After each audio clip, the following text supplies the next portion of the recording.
माननीय अधिष्ठाता महोदय, आपने मुझे अवसर दिया बोलने का, इसके लिए मैं आपका धन्यवाद ज्ञापित करता हूं। नेता हमारे और बड़े आदरणीय शिवपाल जी से अपने आप को संबोधित करते हुए, देखिए, हम लोग पश्चिम से आते हैं, जो उत्तर प्रदेश का पश्चिम का इलाका है, और जिस घर में परिवार में हमारी परवरिश हुई, उसमें जब से हम लोग छोटे थे, जब से देखते थे, और हमसे पहले की पीढ़ियां देखती थी कि अगर छोटे से छोटा कोई काम होता था, अगर हल्के से हल्का कोई काम होता था, तो भगवान राम का नाम लेकर होता था। अगर खेत किसान लोग जो परिवारों में थे, पहले बैल हुआ करते थे, अब तो ट्रैक्टर आ गए, अगर बैल को खोल के भी चले और अगर जुआ भी रखा और जुआ रख के लेके चले, तो पहला नाम यही निकलता था, ले राम का नाम, और तब आगे की तरफ चलते थे। मैंने यहां तक अपने परिवारों में देखा कि अगर कोई बैल वृद्ध हो गया, जो गौ माता के पेट से, चाहे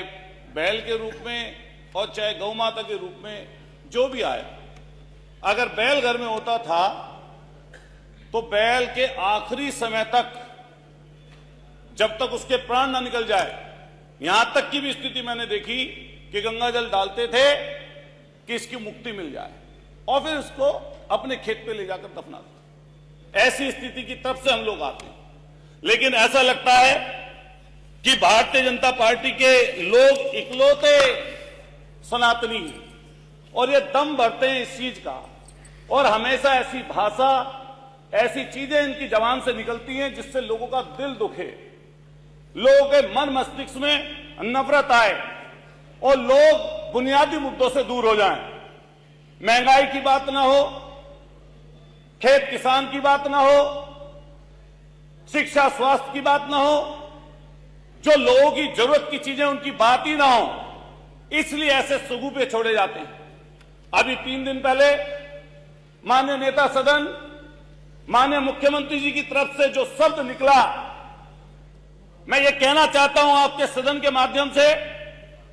कि वो दूसरे में तलखी बनने वाला था, लेकिन एक और दूसरी चीज भी थी जिसके कारण से वो शब्द उछाला गया कि कुंभ की चर्चा, उसकी अव्यवस्था की चर्चा ना हो, और जो इतनी परेशानी, दिक्कतें लोगों के पास ना हो, दिक्कत और परेशानी ना आए। माननीय मुख्यमंत्री जी की तरफ से कहा गया कि समाजवादी लोगों का चरित्र दोहरा चरित्र है, लेकिन एक तरफ जब प्रधानमंत्री जी, हमने सुबह सुबह देखा टीवी में, रात की बात थी, एक शेख आए थे, कतर के शेख, और जो कतर के शेख आए थे, जैसे ही वो फ्लाइट से उतर रहे थे नीचे नीचे, तो मैंने देखा प्रोटोकॉल तोड़कर हमारे देश के प्रधानमंत्री जी, जो सामने शेख खड़े थे, जो अमीर थे शेख वहां के, जिनकी वेशभूषा भी वही थी जिससे माननीय मुख्यमंत्री जी ने नफरत की बात जिनके लिए बोली, और एक फोटो है माननीय प्रधानमंत्री जी की और उनकी, दोनों की जोड़ी ऐसी लग रही है जैसे सदियों सदियों पुरानी। ऐसा लगता था जैसे कतर से आया मेरा दोस्त और दोस्त को सलाम करो, ऐसा बोल रहे हो। उसी समय माननीय मुख्यमंत्री जी को ट्वीट कर देना चाहिए था। अगर जो शब्द उन्होंने बोला मैं नहीं बोल सकता, जो उन्होंने शब्द बोला वो दूसरों की भावनाओं को आहत करने वाला था। और मैं ये बात कह दूं कि जब कुंभ की चर्चा हो रही है, चूंकि समय कम है, कुंभ की चर्चा हो रही है, हम लोग मुख्य विपक्षी दल हैं, और जो मुख्य विपक्षी दल होता है उसका काम है कि आपने जो काम किया, अगर उसमें कोई गलती है, कोई त्रुटि है, कोई उसमें ऐसी चीज हो रही है जिससे कुछ गलतियां हैं, तो मैं निश्चित रूप से कहता हूं कि नेता प्रतिपक्ष हो या प्रतिपक्ष के दल का कोई सदस्य हो, और हमारे अखिलेश यादव जी ने बार बार इस बात को चेताया कि वहां की परेशानी और दिक्कतें क्या हैं। अगर परेशानी दिक्कत नहीं थी तो हमने एक वीडियो ऐसी देखी जिसमें हमारे नेता, सदन के नेता के आंसू आंखों में थे। 17 घंटे बाद बताया कि घटना घट गई, जब दिल्ली से खबर आई तब बता पाए। जाम में फंसे थे लोग, परेशानी और दिक्कत में थे लोग, दिक्कत और परेशानी इतनी थी कि लोग बयान नहीं कर सकते। चूंकि एक समय थोड़ा है और मैं कई चीज बोलना चाहता था, लेकिन बस यही कहते हुए कि जो उन्होंने हमारे शाहिद मंजू साहब ने बोला कि तू इधर उधर की ना बात कर, ये बता काफिला क्यों लूटा। और मुझे रहबरों से गिला नहीं, तेरी रहबरी पर सवाल है। ये रहबरी पर सवाल है, उनकी चर्चा जरूर करनी चाहिए, क्योंकि मैं मेरठ से आता हूं, उस धरती से आता हूं जो क्रांतिकारियों की धरती है, जो ऐसी धरती जिसने 1857 की क्रांति में अपनी शहादत दी, और शहादत की अगुवाई करने वाले धन सिंह कोतवाल गुजर, उनके हमारे जो पूर्वज थे, उन्होंने हमें यही सिखाया, उन्होंने हमें यही बताया कि जब राष्ट्र की बात आए तो सबसे पहले राष्ट्र के लिए खड़े हों, लेकिन जब बुराई की बात आए तो बुराई के खिलाफ हम लोगों को मिलकर लड़ना चाहिए। मैं अधिष्ठाता महोदय कहना चाहता हूं कि लोहिया जी का एक कोट है, और लोहिया जी ने जो कहा वो धर्म के सापेक्ष में कहा कि धर्म दीर्घकालीन राजनीति है और राजनीति अल्पकालीन धर्म है। धर्म का काम है अच्छा करें और उसकी स्तुति करें, और राजनीति का काम है कि बुराई से लड़ें और उसकी निंदा करें। ये हम लोगों का और आप लोगों का काम है। इसी तरफ हम चलना चाहते हैं, और मैं अपनी बात पूरे समय पे खत्म कर लूंगा।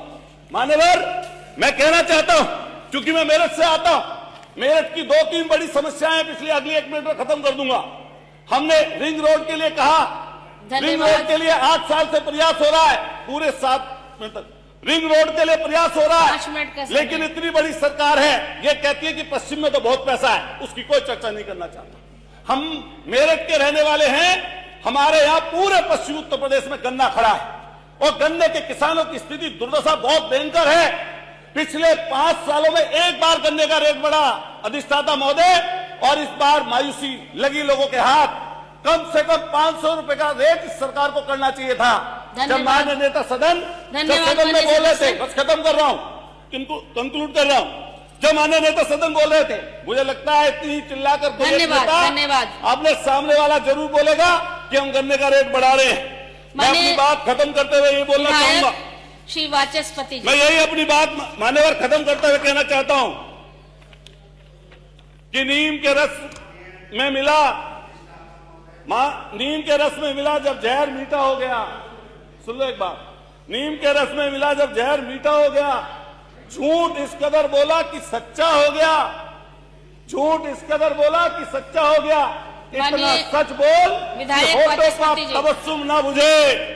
इतना सच बोल कि होठों का तबस्सुम ना बुझे, रोशनी खत्म ना कर और आगे अंधेरा ना हो। मान्यवर अधिष्ठाता महोदय, मैं आपका धन्यवाद करता हूं कि आपने मुझे बोलने का अवसर दिया, और यही बात कहते हुए कि हमें ऐसी कोई बात नहीं बोलनी चाहिए जिससे किसी को दुख हो, कष्ट हो, से परेशान। सहयोगी के रूप में महामहिम